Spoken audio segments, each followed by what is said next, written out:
പവിത്രം സീരിയലിൻ്റെ latest episode review ആണ് പറയുന്നത്. അങ്ങനെ ശ്രീകാന്ത് ഇത്രയും കാലം ഒളിപ്പിച്ചു വെച്ചിരിക്കുന്ന ആ ഒരു കള്ളത്തരങ്ങളൊക്കെ ഇനി വെളിച്ചം കാണാൻ പോവുകയാണ്. അവൻ ചെയ്തു കൂട്ടിയ ഓരോ തെറ്റിനും വിധി അവന് നല്ല എട്ടിൻ്റെ പണി തന്നെ കരുതി വെച്ചിട്ടുണ്ട്. വരും ദിവസങ്ങളിൽ ആ ഇടിവെട്ട് പണി കിട്ടുന്ന കാഴ്ചയാണ് കേട്ടോ ഇനി നമ്മൾ കാണാൻ പോകുന്നത്. അങ്ങനെ ഒടുവിൽ വിക്രമും വേദയും കൂടി രാജാക്കാട് കൈതമുക്കിലുള്ള ആ ഒരു പുതിയ വീട്ടിലേക്ക് താമസം മാറി. ഗീവർഗീസാണ് അവർക്ക് വേണ്ട എല്ലാ സഹായങ്ങളും ചെയ്തു കൊടുത്തത്. പക്ഷേ താമസിക്കാൻ ഒരു വീടായി എന്നത് മാത്രം. കാര്യങ്ങളൊന്നും തന്നെ നടക്കുന്നില്ലല്ലോ. കയ്യിൽ കാശില്ലാതെ എങ്ങനെ മുന്നോട്ട് പോവും? ജോലിയും കാര്യങ്ങളൊക്കെ എന്തെങ്കിലും സംഘടിപ്പിക്കാതെ പറ്റില്ലല്ലോ. ഗീവർഗീസ് വിക്രമിനോടും വേദയോടും പറഞ്ഞു, തൽക്കാലം 2 ദിവസം ഇങ്ങനെയൊക്കെ അങ്ങ് പോട്ടെ, അത് കഴിഞ്ഞാൽ പിന്നെ ഞാനൊരു പണി ശരിയാക്കി തരാം. ഈ സമയത്ത് തന്നെ സജീവൻ വിക്രമിനെ വിളിക്കുന്നുണ്ട്. വിശേഷങ്ങളൊക്കെ തിരക്കുന്ന കൂട്ടത്തിൽ സജീവൻ ആ ഒരു പ്രധാനപ്പെട്ട കാര്യം പറഞ്ഞു. മാഷിനെയും വിക്രത്തിൻ്റെ അമ്മയും കൂട്ടിക്കൊണ്ട് തന്നെ പോലീസ് ചോദ്യം ചെയ്യാൻ വിളിപ്പിച്ചിരുന്നു. അത് കേട്ടപ്പോൾ വിക്രം ഒന്ന് ഞെട്ടിപ്പോയി. പക്ഷേ വാസവൻ സാർ കൃത്യസമയത്തെത്തി അവരെ രക്ഷിച്ചു എന്നറിഞ്ഞപ്പോൾ വിക്രമിന് വലിയ ആശ്വാസമായിരുന്നു. വാസവൻ സാറോ എന്ന് വിക്രം അത്ഭുതത്തോടെ ചോദിച്ചു. അതെ, വാസവൻ മുതലാളി കൃത്യസമയത്ത് ഇടപെട്ടു എന്ന് മാത്രമല്ല വിക്രമിൻ്റെ പേരുള്ള കേസ് പിൻവലിക്കുകയും ചെയ്തു. വിക്രമിന് ഇതിലൊന്നും പങ്കില്ല എന്ന് അയാളിപ്പോൾ ബോധ്യപ്പെട്ടിരിക്കുകയാണ്. ഇത്രയും കാലം പ്രതിക്കൂട്ടിൽ നിന്നിരുന്ന വിക്രമിന് അതൊരു വലിയ സമാധാനം തന്നെയായിരുന്നു. വരുണിൻ്റെ കൊലപാതകത്തിന് പിന്നിൽ തനിക്ക് പങ്കില്ല എന്ന് വാസവൻ തിരിച്ചറിഞ്ഞത് വലിയൊരു കാര്യം തന്നെയാണ്. എങ്കിലും സജീവൻ ഒരു കാര്യം ഓർമ്മിപ്പിച്ചു. പുറത്തിറങ്ങി അധികം നടക്കൊന്നും വേണ്ട. നിന്നെ ഇല്ലാതാക്കാൻ വേണ്ടി ശത്രുക്കൾ പതുങ്ങിയിരിക്കുന്നുണ്ടാവും. വരുണിനൊപ്പം പുളിക്കിനെയും കൊന്നവർ വിക്രമിൻ്റെ പിന്നാലെ വരുമെന്ന് ഉറപ്പാണ്. ഫോൺ വെച്ചതിന് ശേഷം വിക്രം വേദയോട് ഈ കാര്യങ്ങളെല്ലാം വിശദമായി പറഞ്ഞു. വാസവൻ സാർ അച്ഛനെയും അമ്മയും രക്ഷിച്ചത് ദീപ്തിയോട് നമ്മൾ പറഞ്ഞ കാര്യങ്ങളൊക്കെ പറഞ്ഞതുകൊണ്ടാണെന്ന് വിക്രം വിശ്വസിച്ചു. സത്യത്തിൽ ആ CI ഒരു കള്ളനാണ്. അയാൾ മനഃപൂർവ്വം വൃദ്ധരായ മാതാപിതാക്കളെ സ്റ്റേഷനിലേക്ക് വലിച്ചഴിച്ചതായിരുന്നു. വേദ വിക്രമിനെ ആശ്വസിപ്പിച്ചു. എന്തായാലും കേസ് പിൻവലിച്ചല്ലോ, സത്യം വൈകാതെ തന്നെ പുറത്തു വരും. നമുക്ക് പഴയ വീട്ടിലേക്ക് തന്നെ മടങ്ങണം. ഈ സമയത്ത് തന്നെ വേദ ദർശനോട് ചില സഹായങ്ങൾ ചോദിച്ചിരുന്നു. ദർശൻ ഒരു നല്ല സുഹൃത്തായി നിന്നുകൊണ്ട് തന്നെ അവൾക്ക് വേണ്ട കാര്യങ്ങളൊക്കെ ചെയ്തു കൊടുക്കുന്നുമുണ്ട്. അവനറിയാം വേദ ഒരിക്കലും തൻ്റെ ജീവിതത്തിലേക്ക് മടങ്ങി വരില്ല എന്ന്. എന്നാലും അവളോടുള്ള ആ ഒരു ബഹുമാനം അവനെക്കൊണ്ട് ഇതെല്ലാം ചെയ്യിപ്പിക്കുകയാണ്. കുറച്ച് ദിവസങ്ങൾ കഴിഞ്ഞ് ഗീവർഗീസ് വീണ്ടും വന്നു. പള്ളിയുടെ പരിസരത്ത് പണി നടക്കുന്നത് വിക്രമിനെ അങ്ങോട്ടേക്ക് കൂട്ടാമോ എന്ന് അദ്ദേഹം തിരക്കി. വിക്രമിന് അത്തരം ജോലികൾ ചെയ്ത വലിയ ശീലമൊന്നുമില്ലായെങ്കിലും സാരമില്ല, എനിക്ക് പറ്റുന്നതുപോലെ ചെയ്യാമെന്ന് അവൻ ഉറപ്പിച്ചു പറഞ്ഞു. അപ്പോൾ വേദയും ഒരു ജോലിക്ക് പോകണമെന്ന് ആഗ്രഹം പ്രകടിപ്പിച്ചു. പക്ഷേ വിക്രം അതിന് സമ്മതിക്കുന്നില്ല. നീ പണിക്ക് പോകുന്നു വേണ്ട, ഇവിടെ ഇരുന്നാൽ മതി. അവൻ സ്നേഹപൂർവ്വം തന്നെ അത് വിലക്കി. വിക്രം പണിക്ക് പോയി കഷ്ടപ്പെടുമ്പോൾ താൻ മാത്രം ഇവിടെ വെറുതെ ഇരിക്കുന്നത് ശരിയല്ലല്ലോ എന്നൊരു സങ്കടം വേദയുടെ മനസ്സിലുണ്ട്. വിക്രം ജോലിക്ക് പോയി തുടങ്ങിയതോടുകൂടി തന്നെ അവൻ്റെ മനസ്സിൽ ഒരു പ്രത്യേക സമാധാനം കിട്ടി. പണ്ട് ശ്രീനിവാസൻ്റെ കൂടെ ഗുണ്ടാപ്പണിക്ക് നടന്നിരുന്ന കാലത്തേക്കാൾ എത്രയോ നല്ലതാണ് അധ്വാനിച്ച് ജീവിക്കുന്ന ഈ നിമിഷങ്ങളെന്ന് അവൻ തിരിച്ചറിഞ്ഞു. വൈകുന്നേരം ജോലി കഴിഞ്ഞ് വരുമ്പോൾ വേദ ഉണ്ടാക്കിയ നല്ല ഭക്ഷണം കഴിച്ചും അനിയൻകുട്ടനെ നോക്കിയിട്ടും അവർ ആ ഒരു ചെറിയ വീട്ടിൽ സന്തോഷം കണ്ടെത്തി. പക്ഷേ അനിയൻകുട്ടൻ്റെ പേടി മാത്രം മാറിയിട്ടുണ്ടായിരുന്നില്ല. തേയിലത്തോട്ടത്തിലെ നടുവിലുള്ള ആ ഒരു വീട്ടിലിരിക്കുമ്പോൾ ഒരു ദിവസം വേദ കണ്ടു. കുറച്ച് ചേച്ചിമാർ തോട്ടത്തിൽ തേയില നുള്ളുന്നു. അവൾ അവരുടെ അടുത്തേക്ക് ചെന്ന് കാര്യങ്ങളൊക്കെ ചോദിച്ചു മനസ്സിലാക്കി. തനിക്കും കൂടെ കൂടാമോ എന്ന് ചോദിച്ചപ്പോൾ അവർക്ക് വലിയ സന്തോഷമായിരുന്നു. മോളെ, ഞങ്ങൾ പഠിപ്പിക്കാം, കൂടെ പോന്നോളൂ എന്ന് അവർ സ്നേഹത്തോടെ പറഞ്ഞു. പിന്നീട് ഗീവർഗീസ് വന്നപ്പോൾ വേദ ഈ ഒരു കാര്യം അവതരിപ്പിച്ചു. വീടിൻ്റെ അടുത്തല്ലേ, എന്നാൽ പിന്നെ വേദയും പൊയ്ക്കോട്ടെ എന്ന് അദ്ദേഹം സമ്മതിച്ചു.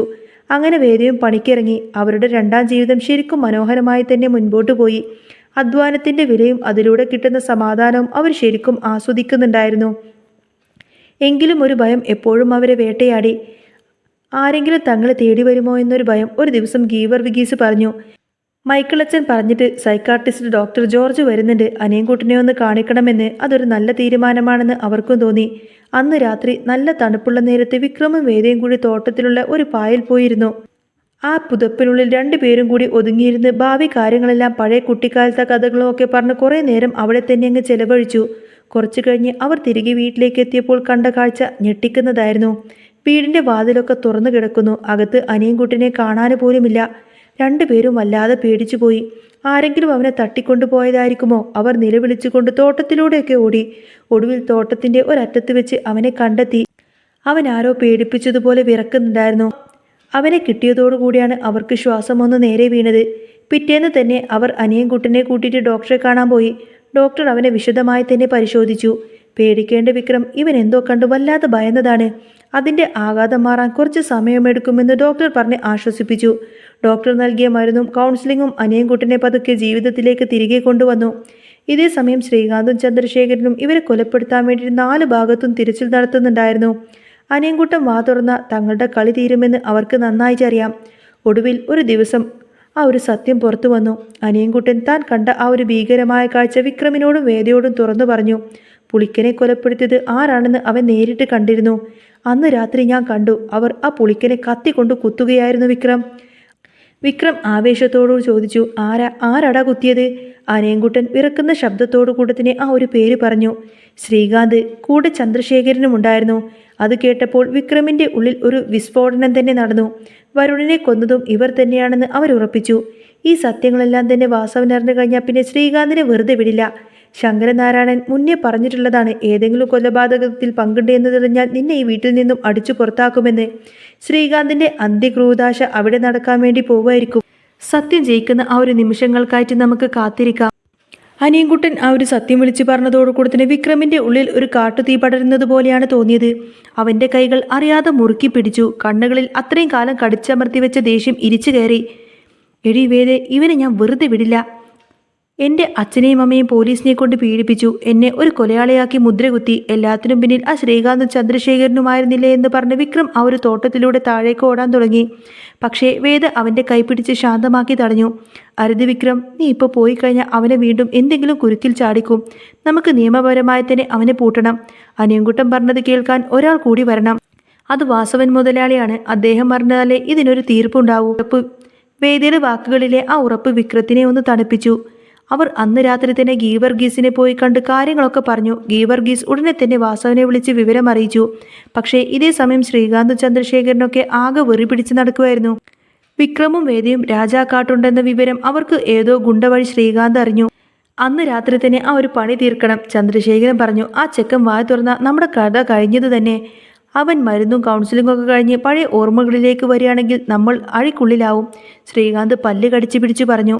അന്ന് രാത്രി ആ തേയിലത്തോട്ടത്തിൽ ഒരു വലിയ കൊടുങ്കാറ്റിനുള്ള ലക്ഷണങ്ങളൊക്കെ കണ്ടു തുടങ്ങി. കനത്ത മഴയും മറ്റും കാരണം വിക്രമും വേദയും അനിയൻകുട്ടനെ സുരക്ഷിതമായി ഒരിടത്തേക്ക് മാറ്റാൻ നോക്കുമ്പോഴേക്കും ശ്രീകാന്തിൻ്റെ ആളുകൾ ആ വീട് വളഞ്ഞു കഴിഞ്ഞിരുന്നു. ടോർച്ചുകളുടെ വെളിച്ചം മരങ്ങൾക്കിടയിലൂടെ മിന്നി മറയുന്നത് കണ്ട് ഒരു പഴയ ഗുണ്ടയുടെ വീര്യം വിക്രമിൻ്റെ ഉള്ളിൽ വീണ്ടും അങ്ങ് ഉണർന്നു.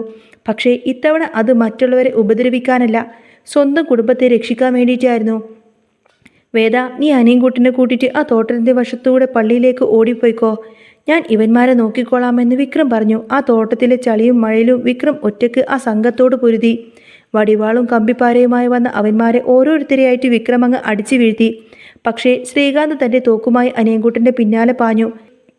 പള്ളിപ്പറമ്പിലെ ആ ചെറിയ കുരിശുപള്ളിയിൽ മുന്നിൽ വെച്ചാണ് ആ വലിയ പോരാട്ടം നടന്നത്. വിക്രം തളർന്നു വീഴാൻ തുടങ്ങുമ്പോഴേക്കും അവിടേക്ക് ഒരു വണ്ടി ചീറിപ്പാഞ്ഞു വന്നു. അത് വാസവനായിരുന്നു. കൂടെ പോലീസും സംഘവും. വാസവൻ മുതലാളി വണ്ടിയിൽ നിന്നും ഇറങ്ങിയത് ഒരു സിംഹത്തെ പോലെയാണ്. ശ്രീകാന്ത് അനിയൻകുട്ടൻ്റെ നേരെ തോക്ക് ചൂണ്ടുന്നത് കണ്ട് വിക്രം അവൻ്റെ മേലേക്കങ്ങ് ചാടി വീണു. രണ്ടാളും കൂടി മണ്ണിൽ കിടന്നുരുണ്ടു. ഒടുവിൽ വിക്രം ആ ഒരു തോക്കങ്ങ് തട്ടിപ്പറിച്ചു. വാസവൻ മുതലാളി ശ്രീകാന്തിൻ്റെ കോളറിനങ്ങ് പിടിച്ചു വലിച്ചു. പറയടാ പുലയാടി മോനെ, വരുണിനെ എന്തിനാടാ നീ കൊന്നത്? വാസവന്റെ ആ ഒരു ഗർജം കേട്ടുകൊണ്ട് ശ്രീകാന്ത് ഒന്ന് വിറച്ചു. അപ്പോഴേക്കും വേദ അനിയൻകുട്ടനെ വാസവന്റെ മുന്നിലേക്ക് കൊണ്ടുവന്നു. അനിയൻകുട്ടൻ പേടിച്ചു വിറച്ച് വാസവന്റെ തോളിൽ പിടിച്ചു പറഞ്ഞു. മുതലാളി, അന്ന് പുളിക്കനെ കൊന്നത് ഇയാളാണ്. ശ്രീകാന്ത് കത്തിയെടുത്ത് കുത്തുന്നത് ഞാൻ നേരിട്ട് കണ്ടതാണ്. ഒളിച്ചു നിന്ന് ഞാൻ ഇതെല്ലാം കണ്ടു. അനിയൻകുട്ടന്റെ ആ വാക്കുകൾ അവിടെ വീണൊരു ബോംബ് പോലെയായിരുന്നു. ഈ സമയം ശങ്കരനാരായണനും അങ്ങോട്ടേക്ക് എത്തിയിരുന്നു. തൻ്റെ മകൻ ഒരു കൊലയാളിയാണെന്ന് ആ വൃദ്ധൻ തിരിച്ചറിഞ്ഞ ആ നിമിഷം ഹൃദയഭേദകമായിരുന്നു. അദ്ദേഹം ശ്രീകാന്തിൻ്റെ അടുത്ത് ചെന്ന് അവൻ്റെ മുഖത്തങ്ങ് ആഞ്ഞടിച്ചു. നിന്നെ ഞാൻ ഈ വീട്ടിൽ നിന്ന് മാത്രമല്ല എൻ്റെ ജീവിതത്തിൽ നിന്ന് പുറത്താക്കിയിരിക്കുന്നു. ഇനി നീ എനിക്ക് മകനല്ല, വെറും ഒരു ക്രിമിനൽ മാത്രമാണ്. അദ്ദേഹം തല താഴ്ത്തി നിന്നുകൊണ്ട് പറഞ്ഞു. സിഐയുടെ ഒത്തുകളികളും ചന്ദ്രശേഖരൻ്റെ പങ്കും എല്ലാം അവിടെ വെച്ച് വെളിപ്പെട്ടു. പോലീസുകാർ ശ്രീകാന്തിനെയും ചന്ദ്രശേഖരനെയും വിലങ്ങുവെച്ച് കൊണ്ടുപോയി. പിറ്റേന്ന് വെളുപ്പിന് സൂര്യൻ ഉദിച്ചപ്പോൾ രാജാക്കാട്ടെ ആ തേയിലത്തോട്ടത്തിന് ഒരു പ്രത്യേക ഭംഗിയുണ്ടായിരുന്നു. വിക്രമിൻ്റെ മുഖത്ത് വല്ലാത്ത സമാധാനം. അവൻ വേദയുടെ കൈ ചേർത്ത് പിടിച്ചു. അവരുടെ വനവാസം അതോടുകൂടെ തന്നെ അവസാനിച്ചിരിക്കുന്നു. വാസവൻ മുതലാളി വിക്രമിനെ കെട്ടിപ്പിടിച്ച് ക്ഷമ ചോദിച്ചു. വിക്രം, നിന്നെ ഞാൻ ഒരുപാടധികം തെറ്റിദ്ധരിച്ചു. നീ എന്നോട് ക്ഷമിക്ക്. നിനക്കിനി ഈ തോട്ടം തന്നെ നോക്കി നടത്താം. പഴയ വീട്ടിലേക്ക് മടങ്ങിവാ എന്ന് അദ്ദേഹം പറഞ്ഞു. വേദ തൻ്റെ പ്രിയപ്പെട്ടവൻ്റെ തോളിലേക്ക് ചാഞ്ഞു. അനിയൻകുട്ടൻ ഇപ്പോൾ പഴയ പേടിയൊന്നുമില്ല. തോട്ടത്തിൽ വിടർന്ന പൂക്കളെപ്പോലെ നോക്കിക്കൊണ്ട് ചിരിക്കുകയാണ്. നീണ്ട പോരാട്ടത്തിനും സങ്കടങ്ങൾക്കും ശേഷം ആ കുടുംബത്തിൽ സമാധാനത്തിൻ്റെ നിലവിളിക്കുകൾ തെളിഞ്ഞു. സത്യം ജയിക്കുമെന്ന ആ ഒരു വലിയ പാഠം ബാക്കി വെച്ചുകൊണ്ട് തന്നെ പവിത്രത്തിൽ ഇനി വരാൻ പോകുന്ന നല്ല അടിപൊളി സൂപ്പർ ത്രില്ലിംഗ് എപ്പിസോഡുകളൊക്കെ തന്നെയാണ് കേട്ടോ. നിങ്ങൾക്ക് ഈ ഒരു ചാനൽ ഇഷ്ടമാണെങ്കിൽ സബ്സ്ക്രൈബ് ചെയ്യാനും സപ്പോർട്ട് ചെയ്യാനും മറക്കല്ലേ. നെക്സ്റ്റ് വീഡിയോ ആയിട്ട് വരാം. ബൈ.